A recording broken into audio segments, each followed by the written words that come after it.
Hallo meine Lieben, ich hatte euch vor einer ganzen Weile mal gezeigt, wie ihr mit Wachssiegeln arbeiten könnt und damals habe ich auch gesagt, dass ich euch dann noch ein paar Beispiele zeigen werde. Das hat ein bisschen gedauert, aber heute ist es endlich soweit. Das heißt, heute in diesem Video geht es darum, dass ich euch ein paar Beispiele zeigen will, wie ihr Wachssiegel anwenden könnt. Mehr dazu gleich nach dem Intro.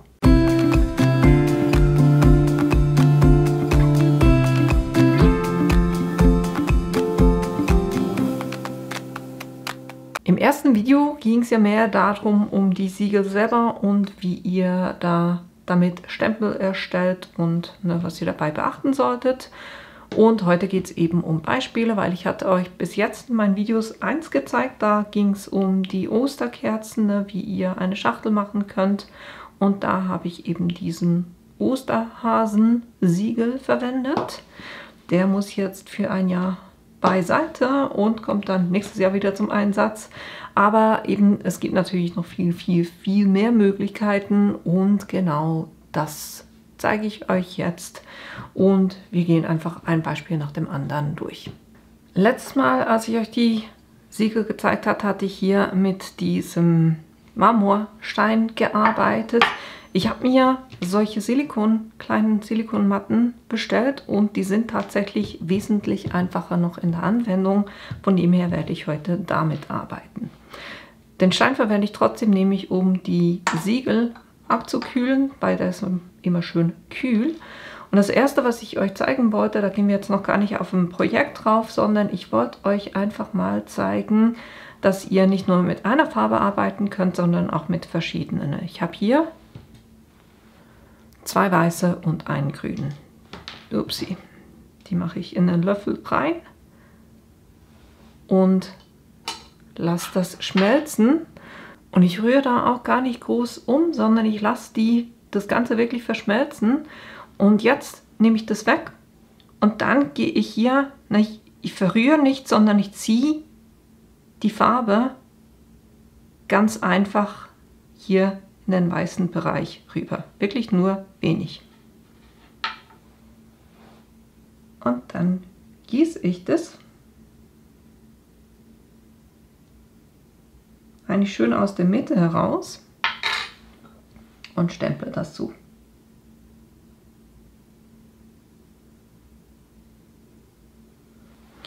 Dann können wir den mal lösen. Und jetzt seht ihr, dass ihr hier so einen leichten Marble-Effekt habt. Das heißt, ihr könnt Farben durchaus auch mischen. Also eben nicht verrühren, sondern halt einfach so, dass ich trotzdem die Farbverläufe noch sehe. Auf der Rückseite wird es ein bisschen klarer. Na, das ist eine Möglichkeit. Für das nächste Projekt habe ich natürlich den Löffel wieder geputzt, damit ich da nicht die vorherige Farbe drin habe. Und das nächste, was ich euch zeigen wollte, es gibt auch Stempel, die gar kein Muster drauf haben. Und die eignen sich super, wenn ihr zum Beispiel Blüten in ein Projekt einarbeiten wollt. Ich habe hier so ein paar getrocknete Blüten und dann habe ich von den Brads her solche, die durchsichtig sind. Einmal, upsie. 3 Reihen von denen und schmelze die. Wenn das geschmolzen ist, gieße ich ein bisschen auf den Umschlag, lege meine Blüte drauf und gieße den Rest drüber.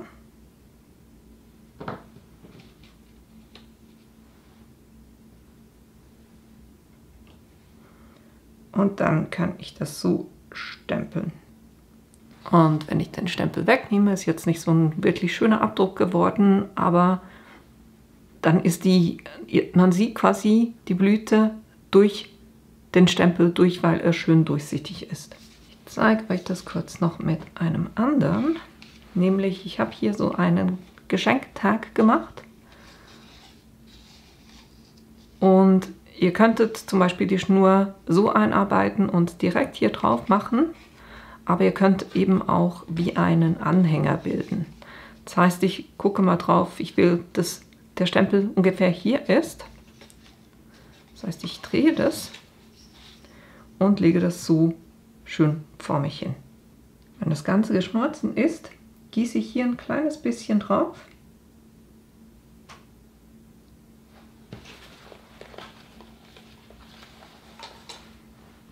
Lege meine Blüte drauf und stemple das schon mal, damit die Blüte mit der Schnur quasi verbunden wird.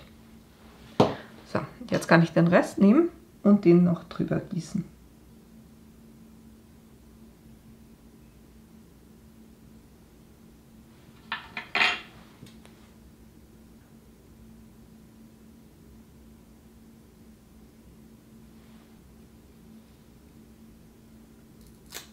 Kann ich das Ganze lösen. Und so habe ich wunderbar ein Geschenklabel mit einer Blüte eingearbeitet. Und dann könnt ihr, dadurch, dass es eben nur aufliegt, könnt ihr hinten noch was drauf schreiben, aber ebenso quasi den Frühling eingefasst, ne? Die nächste Idee, die ich hatte, war, ich habe hier so ein quasi Wassermalpapier und da habe ich eine lila Karte reingemacht und quasi wie Schlitze eingearbeitet und das wird dann schlussendlich ein Gutschein. Und hier bei dem habe ich einfach die quasi Kanten abgerissen, damit es so ein bisschen einen Vintage-Look bekommt. Und die Farbe hier guckt so ein kleines bisschen hervor, was ich super finde, weil ich werde jetzt auch mit so lila Beads den Stempel machen. Und zwar habe ich hier vom Stempel her, habe ich so ein süßes Lama bestellt mit oben drüber Be Happy. Finde ich super süß. Dann gieße ich das hier auf den Umschlag, versuche den so ein bisschen anzuheben, damit der schön gerade ist.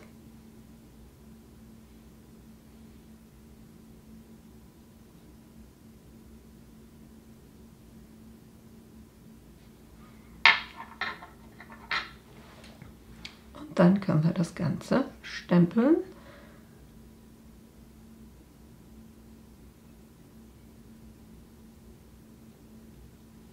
Können wir schon versuchen, ob er sich lösen lässt. Das hat wunderbar funktioniert. Und so haben wir einen super coolen Briefumschlag auf Vintage getrimmt quasi. Wäre jetzt schön, wenn der noch in der Mitte wäre. Habe ich nicht ganz geschafft, aber das sind Details, ne? Und dann kann man eben hier den Gutschein rausnehmen und das ist dann auch ein schönes Gesamtbild, weil die Farbe sich wiederholt. Das diese Idee. Für das nächste habe ich hier einen kleinen Briefumschlag gemacht mit einem, nennt sich Bakers Yarn, diese zweifarbige Faden. Und ich habe hier eine Schlaufe gemacht und die möchte ich gerne in den Stempel einarbeiten. Das heißt, ich werde in diesem Bereich hier unten stempeln.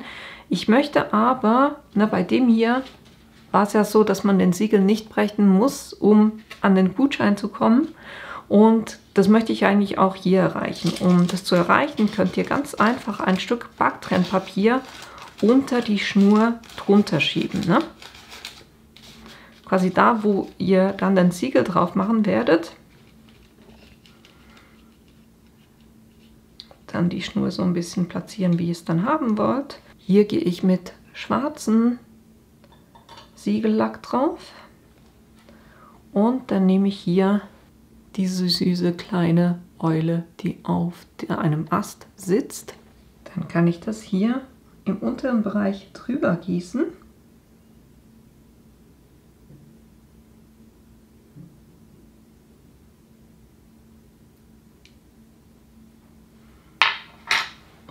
Und das dann stempeln.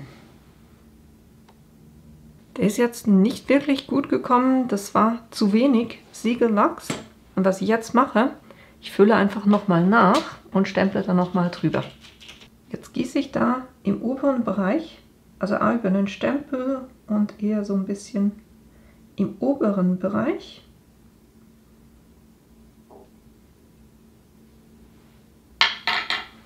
Und versuche das nochmal zu stempeln.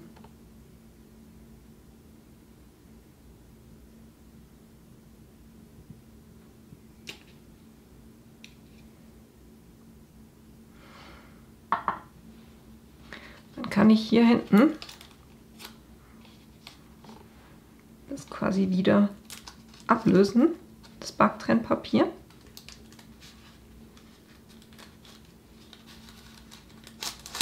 Und jetzt müsst ihr mein kleines Missgeschick ignorieren. Ich habe eigentlich extra bei den Stempeln einen schwarzen Strich gemacht, damit der mich immer anguckt und ich richtig stemple. Den habe ich jetzt einfach ignoriert und deshalb ist das Motiv in die falsche Richtung. Ihr stellt euch jetzt einfach vor, das wäre richtig, ne? Aber so könnt ihr auch eine Schnur arbeiten. Ich muss an meinen Fertigkeiten noch ein bisschen arbeiten. Das Ziel wäre, dass es hier noch schöner rund werden würde. Aber vom Prinzip her einfach, ne? Ihr könnt es auch so machen, dass man quasi die Schnur dann abschneiden kann, den Siegel behalten kann und trotzdem den Brief öffnen kann. Auch das ist eine Möglichkeit, wenn ihr ein Backtrennpapier drunter macht. Für die nächsten paar Projekte verwende ich hier diesen Baum mit den Herzen, weil es geht um Hochzeitseinladungen und da habe ich ein bisschen was designt. Und zwar habe ich, es ist keine echte, das ist alles quasi erfunden, aber einfach damit ihr das seht, ne, das ist quasi die Einladung. Dann habe ich ein Deckblatt und dann habe ich auf Vellum, also ich weiß gar nicht, wie das auf Deutsch heißt, dieses Papier, was so durchsichtig ist, ein Save the Date gemacht, so dass man wunderschön die Rose durchsieht, durch dieses Papier hier. Und so gibt es ein Gesamtpaket. Da wickle ich einfach ein bisschen Schnur drumherum und da mache ich einen schwarzen Stempel.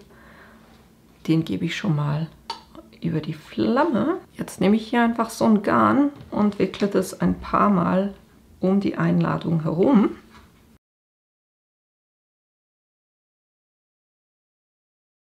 Und hier will ich, dass das satt drauf sitzt, quasi.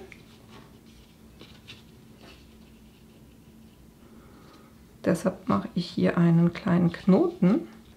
Aber was ich nachher nicht will, ist, dass der Siegel auf dem Papier haftet. Und deshalb nehme ich auch hier wieder das Backtrennpapier und mache das hier schön mittig drauf. Wenn der Wachs soweit ist, gebe ich den hier schön in die Mitte drauf.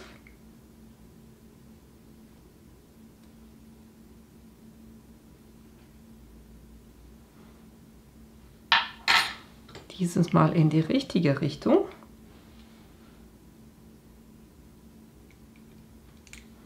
Kann ich den schon wegheben. Das Backtrennpapier auch lösen.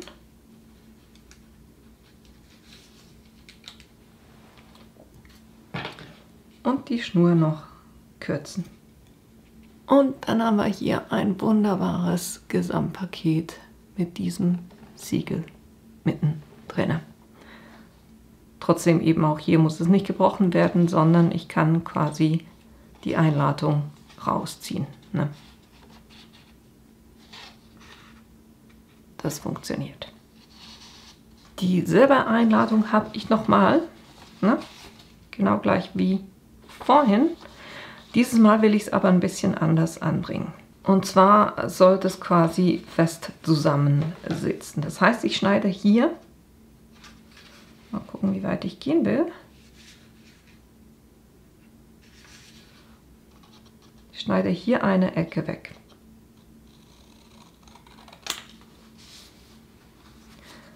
Und dann schneide ich vom Vellum auch eine Ecke weg, aber diesmal ein bisschen weiter rein.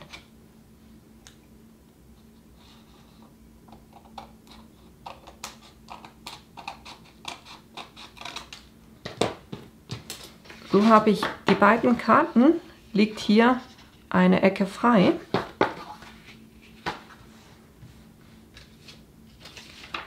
Und dann kommt hier mein Vellum noch drauf. Und auch hier liegt, also es ist wie quasi eine Abstufung hier. Mein Ziel ist hier oben den Stempel drauf zu machen, um diese drei Elemente zusammenzuhalten. Jetzt gieße ich den Wachs hier über diese Stelle, damit dann möglichst alle 3 Bereiche abgedeckt sind.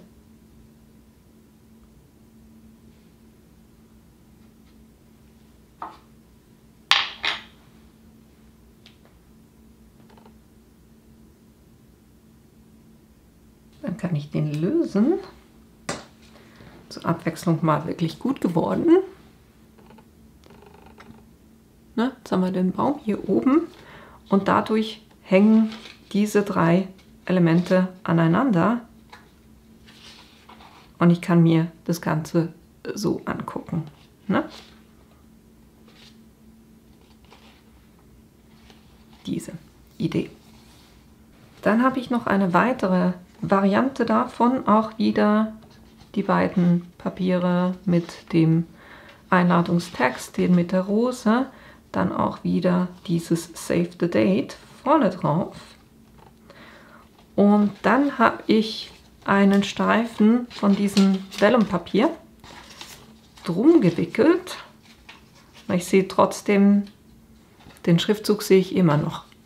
Hinten mache ich das kurz mit dem Snail fest. Vorteil beim Snail ist, weil es so Klebepunkte sind, dass man die nicht so gut sieht. Und was ich hier auch noch drauf machen will, ist so eine Feder. Ich finde die super schön. Kurz gucken, dass ich eine erwische, die wirklich super, super schön ist. Die hier. Sind die nicht Hammer? Mit diesen Punkten. Na, das kommt hier drauf. Hier will ich auch wieder nicht, dass es auf diese Auflagekarte drauf geht. Von dem her mache ich auch wieder das Backtrennpapier dahinter, sicherheitshalber.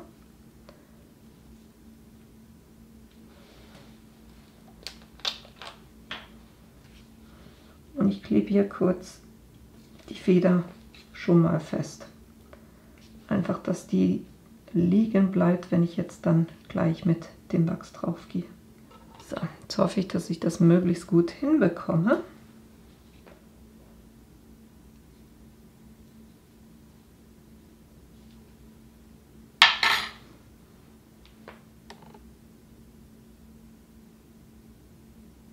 Das Wachs ist ein bisschen in beide Richtungen ausgelaufen. Kann passieren, wenn man eben so solche Sachen einarbeitet wie Federn. Aber ich finde es trotzdem super schick, mit dieser Feder eingearbeitet. Um mit dem Thema noch weiterzumachen, dachte ich mir so eine kleine Geschenkbox mit dem Namen, zum Beispiel für die Plätze, damit jeder weiß, wo er sitzt, kann man schön auf die Teller geben, mit ein kleines Stückchen Schokolade oder so rein. Ist eine Ausziehschachtel und das geht jetzt natürlich nicht nur für eine Hochzeit, das könnt ihr auch sonst machen.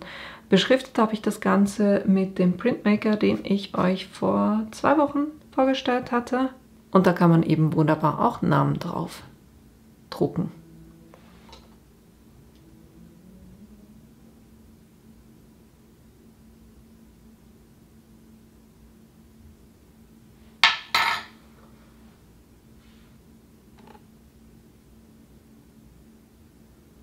Dann kann ich versuchen, den abzuziehen.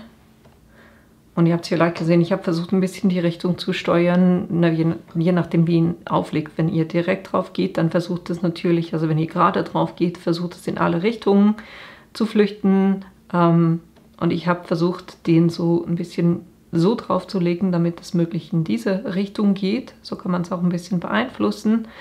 Ist ein bisschen hinten runtergelaufen, aber finde ich nicht schlimm. Und so habt ihr wunderbar diese kleine Geschenkbox mit dem Namen.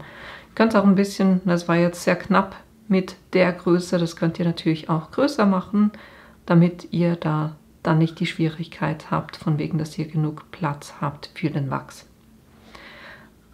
Diese Idee.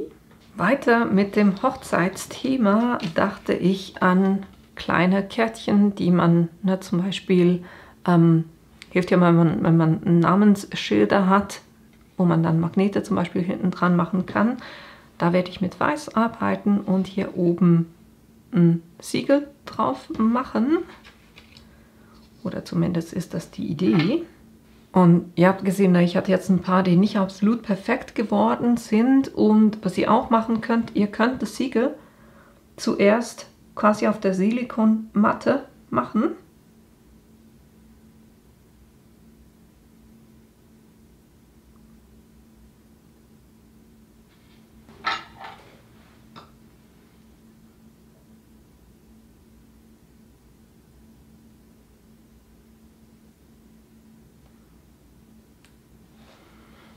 Dann könnt ihr das runterlösen und gucken, passt es für euch oder passt es nicht.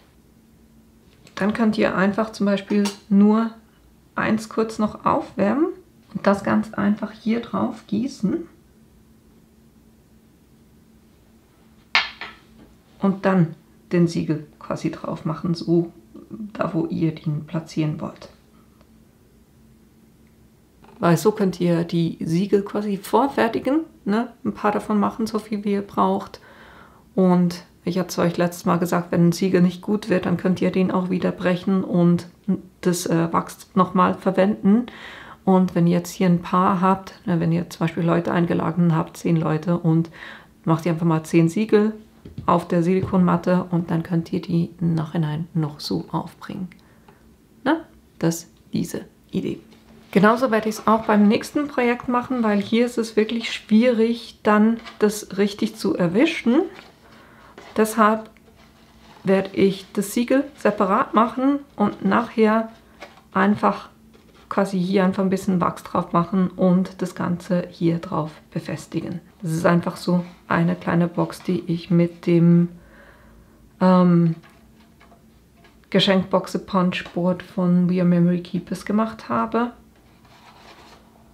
Habt ihr schnell ganz hübsche Boxen gemacht und oben habe ich dann einfach 2 Löcher gemacht und die Schnur da durchgezogen. Für dieses Projekt werde ich diesen Just For You Stempel verwenden.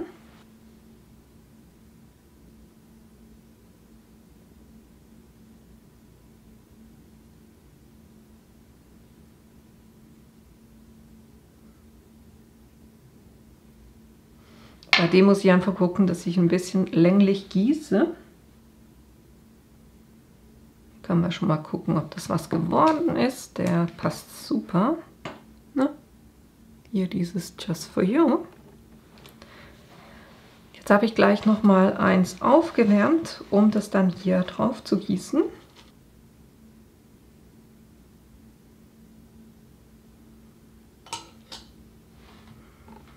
Und das Siegel dann hier drauf zu machen.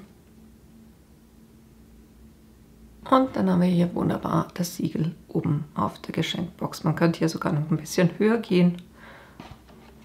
Aber so ist die Box quasi versiegelt. Für das nächste Projekt habe ich so eine kleine Schachtel gemacht. Dann habe ich ein mintgrünes Band, was ich drauf machen will. Und dann diese grünen Beads. Und das wird jetzt auch ein kleines bisschen schwierig, weil ich werde mit dem Band hier hochgehen. Und dann kreuze ich es hier oben und gehe in eine unterschiedliche Richtung. Und so halte ich das fest. Und bei dem muss ich auf jeden Fall das zweimal gießen. Das heißt, ich werde einmal gießen, stempeln und dann noch ein zweites Mal gießen.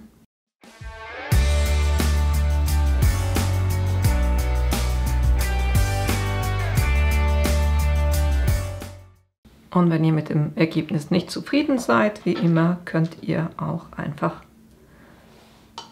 ein vorgefertigtes Siegel drauf machen.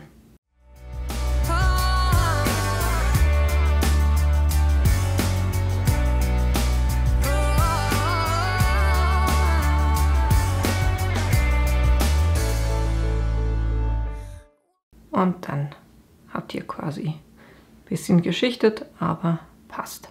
Für das nächste habe ich so eine kleine Geschenkbox mit einem Deckel gemacht. Und da will ich einfach einen Namen oben drauf machen. Sie ist relativ schlicht. Da habe ich auch nochmal mit dem Printmaker das beschriftet. Und da will ich einfach so schräg drüber dieses Band quasi festmachen. Um sicher zu gehen, dass das Band nirgendwo hinrutscht, wo es nicht hin soll, habe ich das kurz ein bisschen mit Kleber, mit Flüssigkleber festgemacht. Muss auch nicht super fest sein. Es geht nur darum, dass es nirgendwo hinrutscht und ich einfacher arbeiten kann. Weil auch bei mir, es passieren immer wieder Fehler und ich versuche die natürlich zu vermeiden und es geht wesentlich einfacher, wenn man anstatt versucht, das direkt auf die Box zu machen, dass man die Siegel vorfertigt. Genau das werde ich auch bei der machen. Bekommt ja auch ein bisschen schönere Ergebnisse hier gezeigt, als das ein Projekt nach dem anderen nicht funktioniert, ne?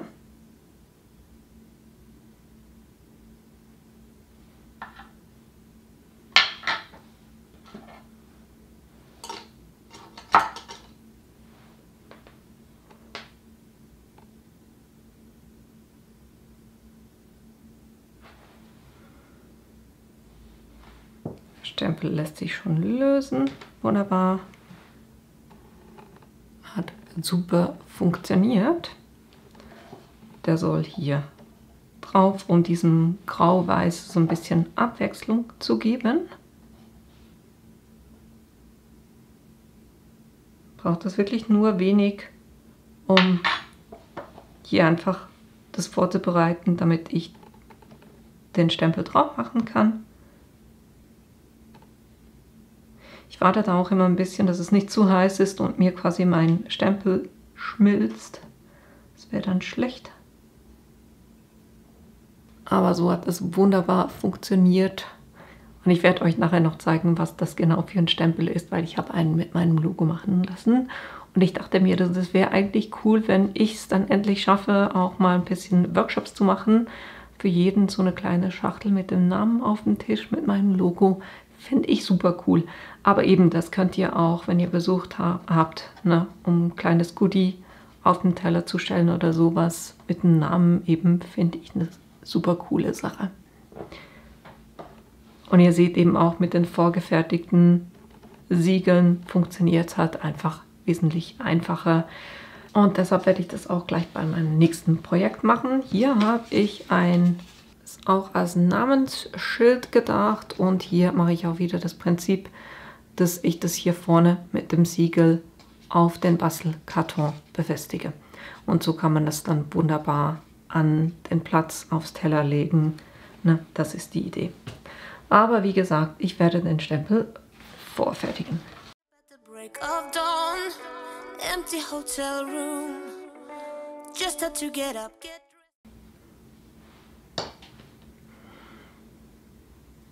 Der hat wunderbar geklappt. Können wir den auch schon hier drauf machen.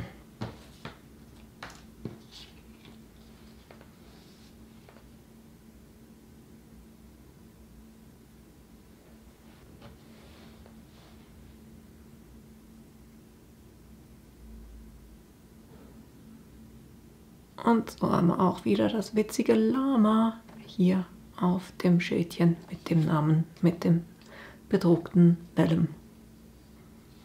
Finde ich eine super Sache. Und bei den großen, ihr müsst immer so ein bisschen drauf achten. Na, das ist jetzt ein größerer Stempel als die normalen. Bei denen nehme ich 3 Beads, bei dem nehme ich tatsächlich 4 Beads. Geht besser. Für das nächste Projekt fahren wir mit Rosa weiter. Und da habe ich so eine Geschenkbox. Und zwar will ich einfach, ich versuche das nicht über die Schlaufe zu machen, sondern ich will direkt vor der Schlaufe hier einfach ein Siegel aufbringen. Und deshalb werde ich das auch wieder separat machen, zuerst den Stempel und das dann nachher aufbringen.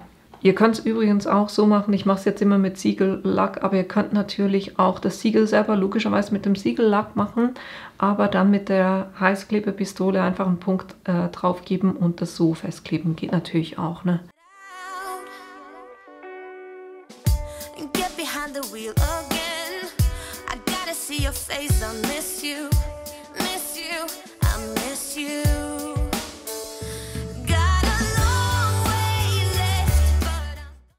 wir hier wunderbar ein süßes kleines Just for You auf der Box. Dann habe ich, um euch das auch zu zeigen, dafür Flaschen oder Dosen. Stellvertretend könnt ihr auch für Kerzen machen, wenn ihr große Kerzen selber macht. Dann könnt ihr das für die Verpackung verwenden. Ich habe hier kurz mal schnell quasi ein Label designt für Tomatensauce, selbst gemacht. Ne? Und jetzt will ich da eben auch Stempel draufbringen. Ich werde beide Stempel vorfertigen. Und zwar für die Flasche nehme ich hier so rote. Und da muss ich noch was machen, weil ich will hier, ich habe auch mit dem Printmaker so ein Band quasi bedruckt. Wenn ihr den nicht habt, könnt ihr da natürlich auch ganz einfach ein normales, unbedrucktes Band nehmen oder eins, was ihr schon bedruckt kauft. Und ich will, dass das hier vorne quasi dann auch bleibt. Deshalb messe ich das kurz ab, wie das liegen muss. Klappe das zurück und gebe hier ein kleines bisschen Kleber drauf. Einfach damit es dann auch genauso liegen bleibt, wenn ich das drüber mache.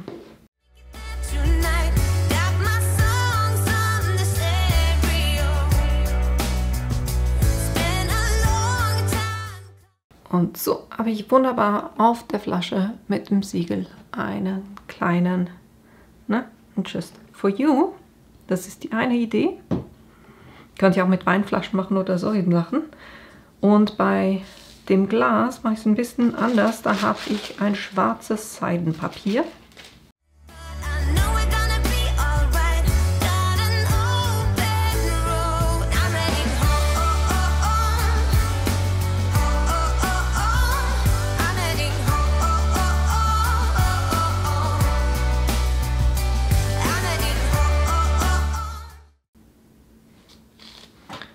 Und dann können wir das vorbereitete Siegel hier noch drauf bringen.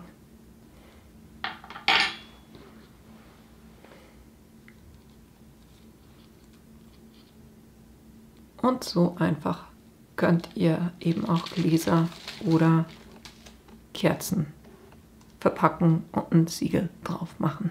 Für das nächste Projekt habe ich ein Aquarellpapier auf alt getrimmt. Das heißt, ich habe die ganzen Kanten abgebrannt, so heißt es, ne?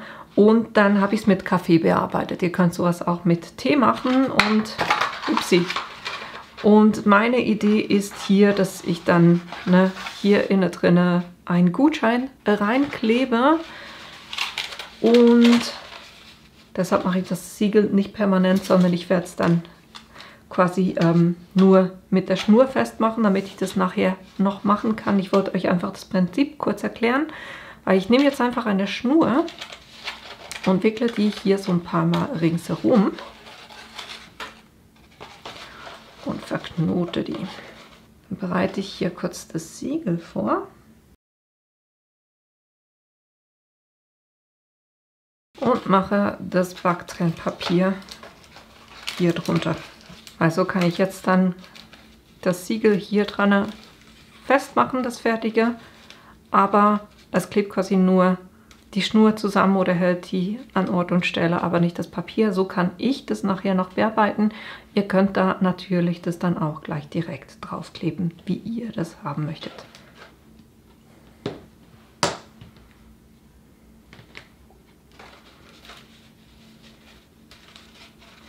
Das heißt, ich halte die Schnur so fest, wie sie nachher liegen soll.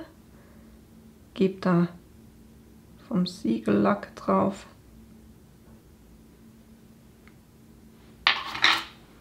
Und mache mein Siegel hier drauf. Dann kann ich quasi das Backtrennpapier runterziehen und habe hier wunderbar mein Siegel auf einer auf alt getrimmten Geschenkrolle oder Briefrolle. Na, sieht doch aus wie eine Karte zu einem Piratenschatz, finde ich. Das ist diese Idee. Und als letztes habe ich eine Idee, nämlich einen Siegel selber zu verschenken. Da habe ich eine kleine Geschenkbox gemacht. Innen drinne ein Kleber. Also ich habe die Box nicht selber gemacht. Ich habe wenn ich Sachen zugestellt bekomme, wo ich die Verpackung mag, weil ich sie halt einfach klassisch finde und die wiederverwenden kann, dann mache ich das auch. Das heißt, die Box selber habe ich nicht selber gemacht. Ich habe einfach einen Kleber drauf gemacht, hier ein bisschen Füllmaterial.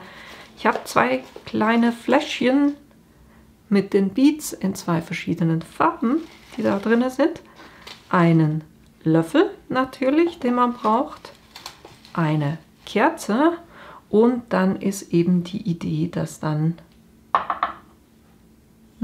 so ein Siegel auch hier in die Box reinkommt. Das ist die kleine Geschenkbox, weil so kann derjenige oder diejenige, der das kriegt, selber auch gleich damit starten, das mal auszuprobieren. Ne? Weil ich hasse nichts mehr, als wenn ich irgendwas zu Geschenke kriege, wo ich dann zuerst Rohmaterial beschaffen muss, damit ich das überhaupt ausprobieren kann. Aber so hat man alles quasi schon in einer Box drin. Kann die zumachen. Dann wickle ich hier eine Schnur ringsherum. Einfach so ein paar Mal. Ja, ich würde sagen, das reicht. Dann mache ich vorne einen Knoten mit einer kleinen Schlaufe. Und dann mache ich das hier auch wieder so, dass ich das Backtrennpapier drunter lege, damit ich quasi den vorgefertigten Siegel nur drauf machen kann. Und zwar nur auf die Schnur drauf machen. Weil so kann der oder diejenige, der das kriegt, die Box selber auch wieder verwenden. Und dann haben wir hier wunderbar eine kleine Box mit einem Siegel drauf, wo eben dann als Geschenk auch ein Siegel drin ist. Ich habe hier auf der Box extra mein Logo oder das Siegel mit meinem Logo gemacht, weil ich euch auch noch kurz zeigen wollte, wie ihr selber, das muss jetzt nicht ein Logo sein, sondern wenn ihr irgendetwas habt, was ihr gerne als Siegel haben möchtet. Aber natürlich fürs Logo ist es super, aber ich will euch das kurz zeigen, wie ihr das bestellen könnt.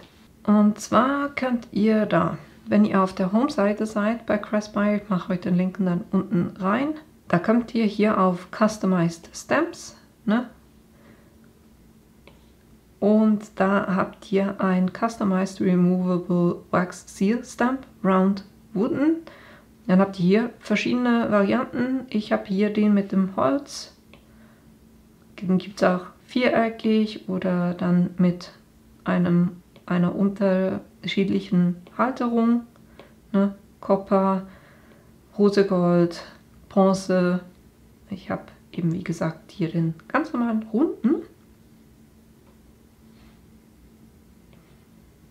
Das könnt ihr hier auswählen.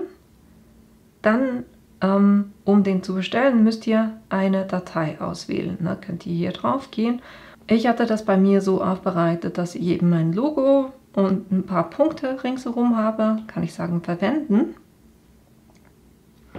Und dann kann ich das in einen Warenkorb hinzufügen und dann ganz normal auschecken und das Ganze bezahlen. Dann wird euch der nicht einfach zugestellt, sondern ihr bekommt eine E-Mail, wo ihr ein Bildchen kriegt, wo sie fragen, ne, ist es das, was du gerne haben möchtet? Soll das Ganze so aussehen? Und ich habe dann gesagt, ja, bitte macht weiter, fertigt den an und sendet mir den dann zu. Und genau das haben sie gemacht. Und wenn ihr euch das anguckt, der ist wirklich super filigran, absolut super geworden. Das Stempelergebnis Hammer. Na, hier mit dem Goldstempel seht ihr die ganzen kleinen Punkte. Na, sogar die Punkte, die in den Augen oder in der Brille sitzen. Das erkennt man alles. Und ich finde wirklich die Qualität Hammer. Also kann ich definitiv empfehlen, euch so einen Stempel zu holen. Eben entweder wie ich mit eurem Logo oder wenn ihr irgendein anderes Motiv habt, was ihr gerne als Stempel haben möchtet. So, und das waren jetzt die ganzen Ideen, die ich euch heute zeigen wollte, ne? Damit ihr auch ein bisschen seht, was ihr damit alles anstellen könnt. Geht natürlich noch viel, viel mehr, aber hier mal so ein paar Inspirationen.